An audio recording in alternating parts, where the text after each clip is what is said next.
Hi, I'm Sahana. I'm Meghana. And this is Shankar, our co-host and co-producer. Today we're going to be discussing the collected stories of Lydia Davis. Lydia Davis is a prolific writer, and she's written 6 short story collections. She's most renowned for her micro or flash fiction. Microfiction is a genre of writing where the stories are extremely short. They can range from a single sentence up to a couple of pages. And we are really interested in how much meaning she manages to convey throughout these extremely short stories. In particular, we're going to be discussing 3 of her stories: Letters to a Funeral Parlor, Selfish, and Happiest Moment. So, Meghana, do you want to get us started with a summary of Letter to a Funeral Parlor?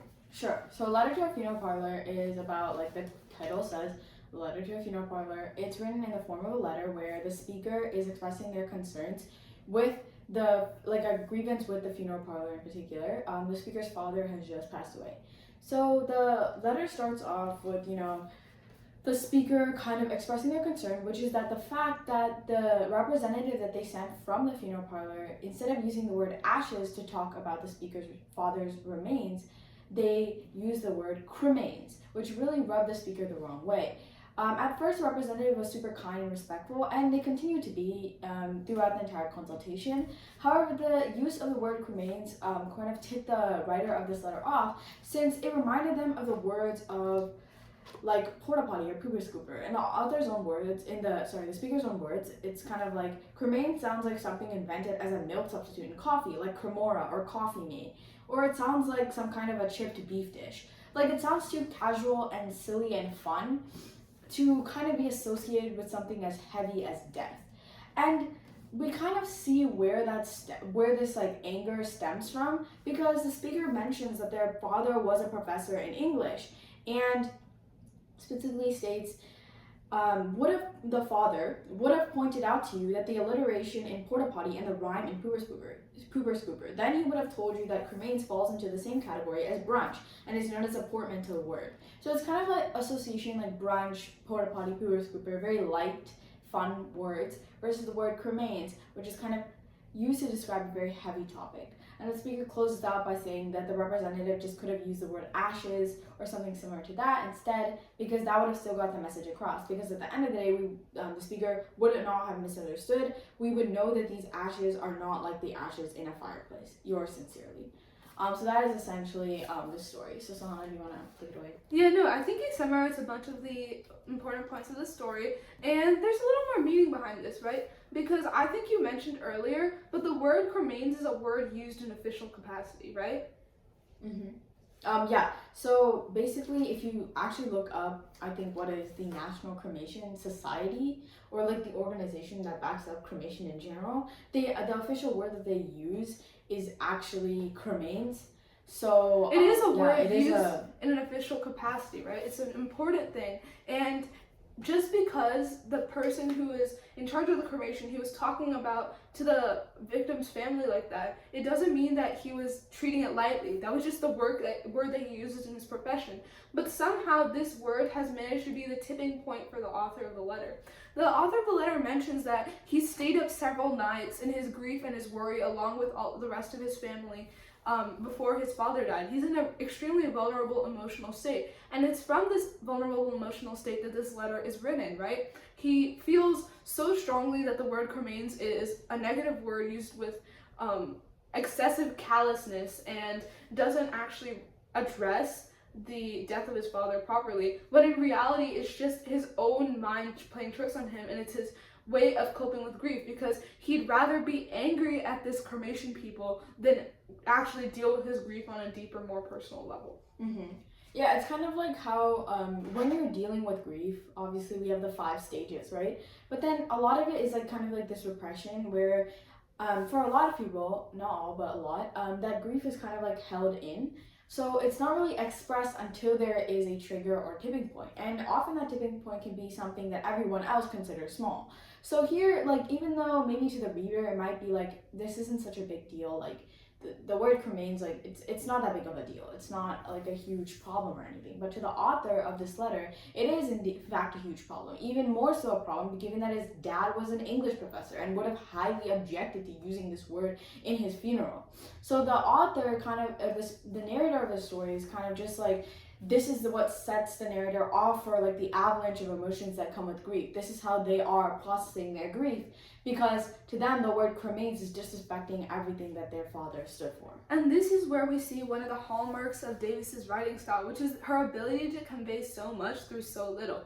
It's called, the story itself is called Letter to a Funeral Parlor, but through this letter she manages to convey all of this meaning, right? She manages to convey grief and how it expresses itself and how people cope with that, all through a simple 2-page letter. So that's one of the things I really enjoy about her stories. Yeah, I also really liked how the story used humor as well, because it's actually really funny to read. Even though it's dealing with such like a dark subject such as a father's funeral, it's kind of funny to read about how this person is comparing the word cremains to coffee substitutes and brunch and other things like that, things that you wouldn't associate with death or funerals. So I thought that was really funny to read. I liked her dry humor in this. Mm-hmm. The second story we wanted to discuss is Selfish. Akka, do you want to give us a quick summary of Selfish? Yeah, sure. So yeah, Selfish is second thing that we want to discuss. So this story is kind of like different from the other one in that it doesn't really lean on humor as much.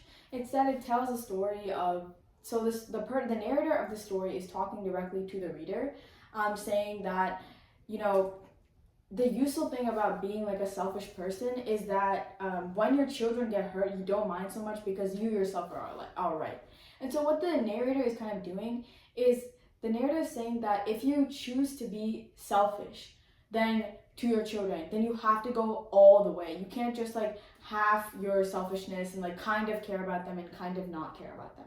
You have to go all the way, because even if you kind of care about them, right? When your children inevitably do something bad, like stealing or lying or doing anything like that, if you have been selfish, this is what sometimes happens, and if you have not been selfish enough, then later when they are in serious trouble, you will suffer. Though even as you suffer, you will continue from long habit to be selfish, saying, I am so distraught, my life has ended, how can I go on?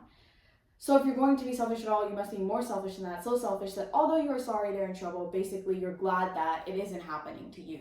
So it's kind of like if you're kind of at that halfway point between selfishness and not selfishness, half of you will be like, my life has ended, how can I go on? How can I go on knowing that my child has betrayed me like this? And half of you will be in grief for that child and not being able to like, you know, cope with the fact that the child has done something wrong. So it's kind of like you're just boggling between those two halves, unable to be on one complete side. So author is kind of like in that grief, you can kind of assume that the author is dealing with this problem themselves and is using this rant of advice as like some sort of coping mechanism. You can kind of guess, this is one interpretation, but you can kind of guess that they're dealing with this guilt. And so they're like, if you're going to be selfish all the way. So at the end of the day, you can just feel relief that it did not happen to you. Mm-hmm. I think another interpretation of the story is through the view of hindsight, where you consider the author to be an unreliable narrator. The author refers to themselves as being at least a little bit selfish, and throughout the story recounts their negative actions towards their child. They mention only keeping their child well groomed and cleaned most of the time, not really taking much of an interest in their child's like daily conversations and stories about their friends, and kind of mentions all of these as factors that contribute to their personality of being a little selfish. But when you take these reasonings in isolation, you can see that they're actually not serious at all. The author, who keeps calling themselves like too busy to actually care about what's important, could have genuinely been too busy to be able to listen to their child talk or whatever else. And now, looking back at these incidents in hindsight, they feel like a very vivid regret and very vivid guilt at what they couldn't do. So what they're trying to do is they're trying to rationalize their child's actions by blaming what their child has done on them being a little selfish, right? Their selfishness has caused their child to turn the wrong way. And through this, you can actually see that the author is kind of selfless. They don't want to see their child be a bad person. They're unable to distance their child from themselves, so they blame their child's bad actions on their selfishness and only show their anger through their regret. Like, if I had been a little more selfish, I wouldn't have cared this much and I wouldn't have been in so much pain. So like what Megan has said, it is a coping mechanism, and they're actually showing their selflessness through their action. Like, I feel like really how you can describe the story is the question, where did I go wrong? I feel like so many parents, like, in some point of their life, they always ask that question when their kid does something to disappoint them. It's always, where did I go wrong? Which, like Sahana pointed out, that's a question that always like puts the blame on the parent themselves, right? Because they feel guilty that their kid has gone through this path because they find fault in their own parenting. And like Sahana said, it may stem out of that fact of like selflessness, kind of like taking their kids' actions and putting the blame on themselves instead of their child. And it could also stem from the fact of, like the author said, like in this story, that kind of like a little bit of selfishness versus a lot of selfishness, where you're taking the action and you're putting it to yourself in like transforming it from like them to I. Like, it's my fault, it's my thing, I did something wrong, right? Which could be positive and negative, right? Many kids may, like, say if a kid decides to like move out of the house, right, and then the parent is not okay with this and they're like, where did I go wrong? It's kind of like that action is neither good or bad, but then at the end the parent is taking the blame and putting it on themselves. So this is kind of like the very complex thoughts of like a parent and how they might process their kid making a decision for the better or for worse, but merely just different, right? So it's kind of like a plea that's saying that if you decide not to care about your kids even a little bit, then go all the way with it, right? And that's not good advice, but it's advice that's coming out of like this pain, this deep wound. It's coming from a deeply emotional place, and this you can kind of see parallels to letters to a funeral parlor, where it's like a letter written by a slightly unreliable narrator coming from a place of pain, and through the narrator's circumstances, you're able to see even more depth into the story and even more about these characters, which have only been defined in a couple pages or a couple paragraphs. The third story we wanted to discuss is a little sweeter, is a little happier than the other two, and it's called Happiest Moment. And because this is the shortest out of all of the stories. It's only a paragraph long, so I'll be reading it out to you guys. Happiest Moment. If you ask her what is a favorite story she has written, she will hesitate for a long time and then say it may be the story that she read in a book once. An English language teacher in China asked his Chinese student to say what was the happiest moment in his life. The student hesitated for a long time. At last, he smiled with embarrassment and said that his wife had once gone to Beijing and eaten duck there, and she had often told him about it, and he would have to say the happiest moment of his life was her trip and the eating of the duck. So, okay, one thing I really like about this story is you can see the transference of this happiest moment. So in the most obvious way, this Chinese student, he's able to say that the happiest moment in his life wasn't anything that happened in his own experience. It was his wife. It was his wife, something that happened in his wife's experience. It was his wife eating duck in Beijing, and that's his happiest experience. And you can kind of picture him sitting there, like, listening to his wife tell him about this experience and just feeling like with the kind of like warmth in his eyes. And that's just so sweet. And then you can see how far this one moment of happiness has left an impression on people, because this student, he heard this story from his wife, right? He tells this to his Chinese teacher, right? After this, the story about the Chinese teacher is written into somebody by a book, and then finally, the author of the story, her that's referred to in the story, she has read this book and rewritten the story. So you can see how far that this one tiny moment of happiness has like resonated with people. And she passes the story on to like to the person that she's telling it to. So it's kind of again like Sahana said, that passage of happiness. And when you think about it, right, the initial part where he's talking about it's really where you can see the talent of Lydia Davis shine. Can I have it for a second? Of course. Yeah.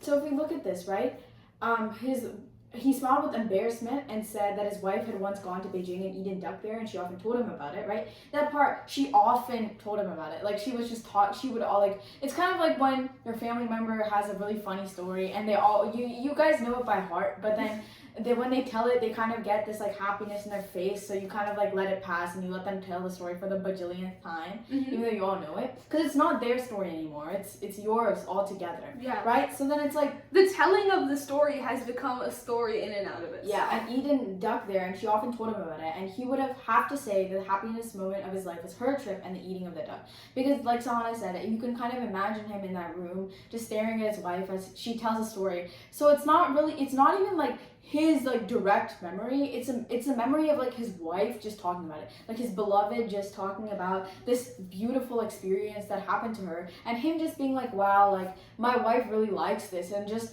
I feel like it really captures what love is without saying like I'm in love with you. This is what a really good relationship looks like, because it's like your partner is just rejoicing in these like small moments with you. Yeah, and then again, you can see how the story has passed from one person to another, and I think something at least that resonated with me is that you can picture every person who subsequently tells this story will tell this story with a smile on their face. Yeah, and now we're reading this story out of this book, which is like another passage of happiness, and I'm gonna remember the story, and maybe this will be the happiest moment of my life, reading this story. So it's kind of just like another passage into us, and now we're telling it to you, and maybe you'll tell it to somebody else.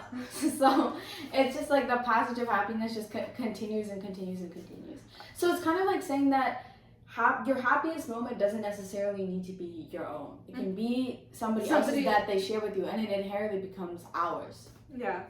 So that's all we're gonna say about Lydia Davis today. She's a really talented writer. She really shines in the show not tell department, and she really manages to convey so much meaning, and there's so much to analyze and interpret in what seems like such a short story. So highly recommend reading this book. There's so many stories in here, and there's so much value to be gained, and we've just given you a brief glimpse into what her writing style is like and how she writes. So yeah, thank you so much for listening to that. And then also a really important thing, so like about Lydia Davis, but like basically I feel like also, other than value, her stories are just like delightful to read. Like they're just fun. A lot of them, maybe they don't have like a super huge like meaning or message or moral or whatever, but they're just fun. Like she's really fun. She's inherently a very funny person.